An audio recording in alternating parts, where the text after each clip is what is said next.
আমি যখন এই মসজিদে আসছিলাম তখন আমি বলছিলাম কোরআন এবং হাদিস যা আছে আমি স্পষ্টভাবে বলবো, সভাপতির বিরুদ্ধে যাক আর এই এলাকার মধ্যে যে দিন মজুর তার বিরুদ্ধে যাক, আমার কিছু আসে যায় না।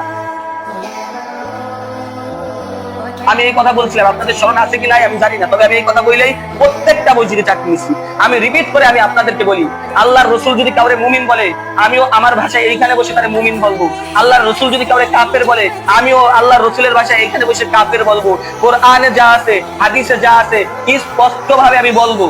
যদি আপনারা বলেন যে না আমাদের হুজুর কোরআন এবং হাদিস থেকে আমাদের স্পষ্ট করে বলবে, কোরআন এবং হাদিসের বাইরে কোনো কথা বলবে না, আমরা তাকে রাখবো। এটা যদি আপনাদের মনে হয়, আমাকে একটা ডিসিশন, আপনাদের টাইম আছে 10 মিনিট, 15 বাজে 25 পর্যন্ত, 25-এর পর সবাই সুন্নাত করবে।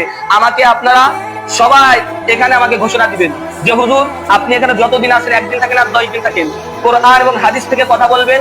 কে খুশি হোক আর কে বেজার হোক এটা দেখার টাইম নাই। আর তা না হলে আমাকে বলেন যে হুজুর আমাদের সমস্যা আছে, আগামী মাসে আপনি বিদায় নেন।